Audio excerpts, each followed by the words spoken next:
Shalom, salam sejahtera untuk kita semua. Kabar baik bagi kita pada hari ini. Hasil awal dari uji coba untuk vaksin coronavirus menunjukkan dapat meningkatkan antibodi bagi relawan yang ikut serta dalam uji coba ini. Puji Tuhan untuk langkah besar menuju penyembuhan melalui kemampuan sistem kekebalan tubuh kita untuk menciptakan antibodi. Jumpa lagi dalam program 100 hari berdoa. Saudara dimanapun Anda berada, saya percaya Anda dijumpai dalam keadaan sehat dan diberkati oleh Tuhan. Kita akan bawa doa-doa kita kepada Tuhan saat ini. Namun sebelumnya mari kita dengarkan firman Tuhan. Tapi saya ajak kita semua untuk berdoa. Bapa di sorga, kami rindu untuk mendengarkan firman-Mu saat ini. Tolonglah kami oleh Roh Kudus-Mu, agar firman ini boleh menjadi berkat bagi kami. Dalam nama Yesus kami sudah berdoa. Amin. Pembahasan kita pada saat ini adalah The Flavor of Jesus, atau seperti Yesus. Saudaraku yang kekasih, di dalam kitab Injil, khususnya Matius pasalnya yang kelima, ayatnya yang ke-13, firman Tuhan berkata, "Kamu adalah garam dunia. Jika garam itu menjadi tawar, dengan apakah ia diasinkan? Tidak ada lagi gunanya selain dibuang dan diinjak orang." Saudaraku yang kekasih, Matius 5 ayat yang ke-13 masih merupakan bagian dari khotbah Yesus di atas bukit. Di ayat yang ke-13 ini dia menekankan bahwa kamu adalah garam dunia. Semua pengikut Yesus yang menyebut diri mereka sebagai umat-umat Tuhan adalah garam dunia. Saudaraku yang kekasih, mari kita lihat apa fungsi dari garam. Apa manfaat-manfaat yang kita boleh dapatkan dari garam?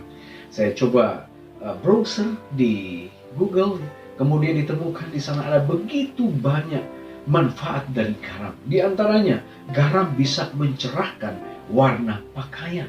Kemudian, yang kedua adalah manfaat dari garam untuk memutihkan gigi kita. Dan selanjutnya, manfaat dari garam adalah untuk mencegah ketombe pada rambut. Dan garam juga mengobati sakit tenggorokan.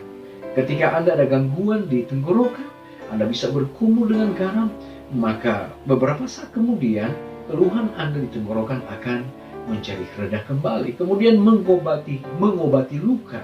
Dan juga manfaat garam yang paling utama yang tidak pernah habis di dapur, ya.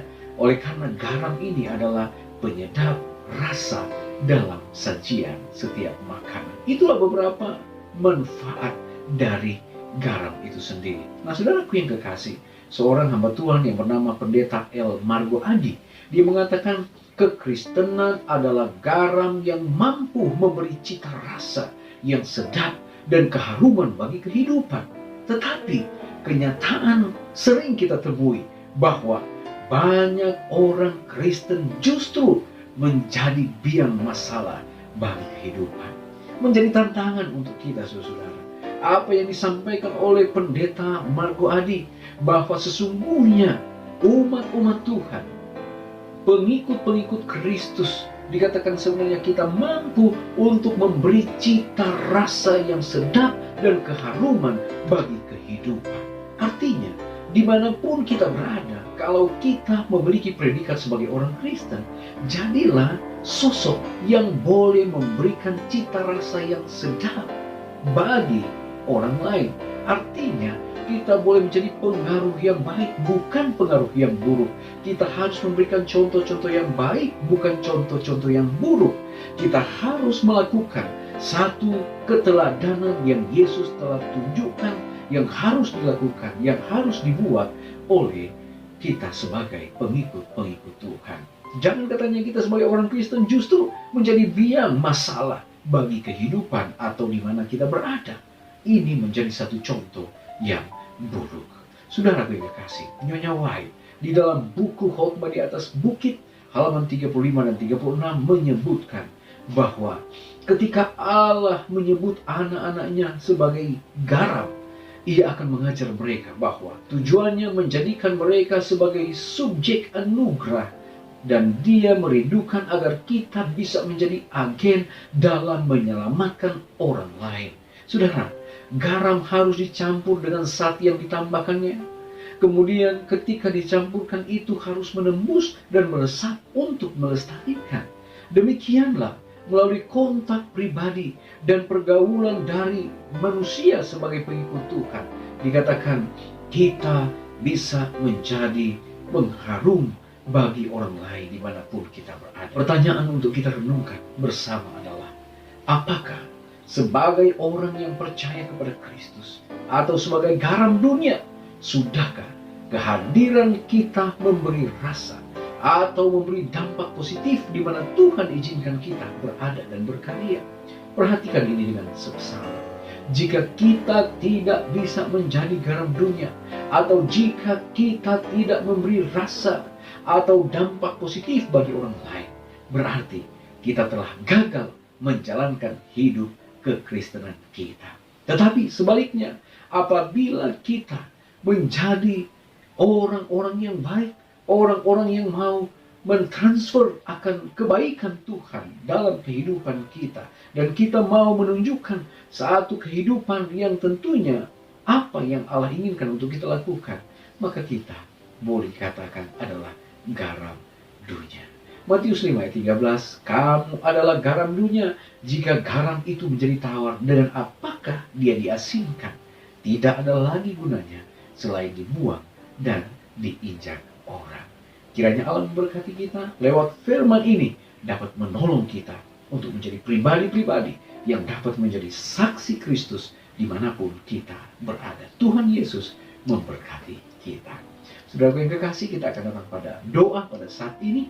Seperti biasa ada beberapa pokok doa yang kita akan doakan. Yang pertama, kita berdoa untuk pelayanan pusat pengungsi dan migran yang dikelola oleh gereja kita di Brasil. Kemudian yang kedua, kita berdoa agar Tuhan boleh membawa tamu yang tepat ke toko makanan kafe atau kafe kesehatan yang berada di Rusia. Dan yang ketiga, kita berdoa untuk anggota dan siswa gereja dan sekolah yang berada di Filipina, di mana mereka mengalami kerusakan yang parah akibat topan baru-baru ini.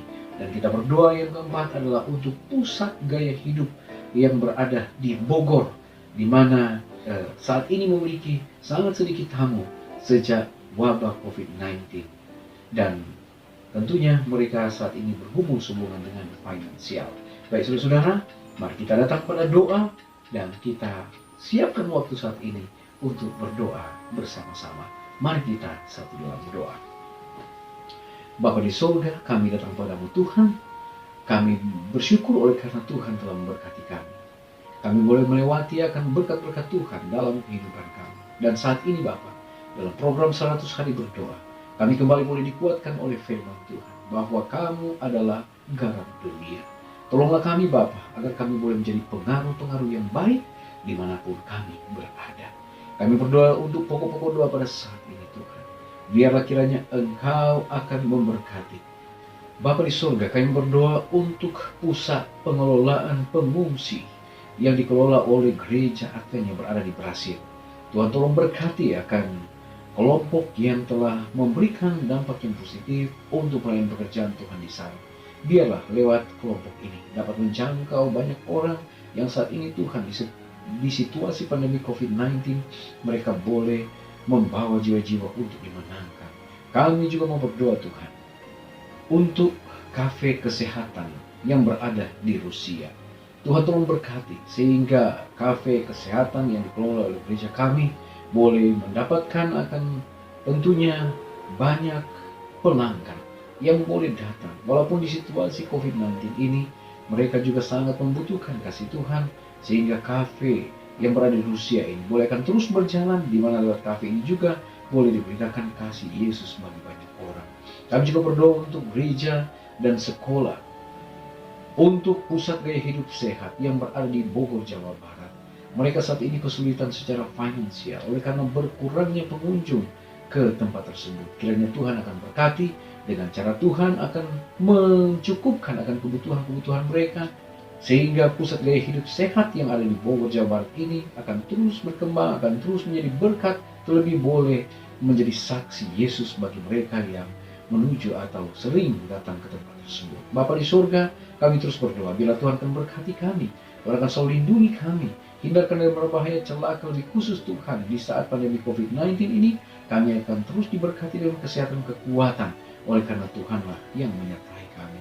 Terpujilah Engkau ya Allah, dengarlah doa kami bawa doa ini hanya di dalam nama Yesus yang menjadi Tuhan dan Juru Selamat kami. Amin. Baik saudara-saudara, pertemuan kita saat ini telah selesai. Kita akan jumpa lagi pada besok hari. Mari berdoa, kita tidak berdoa sendirian. Tuhan Yesus memberkati kita semua. Amin.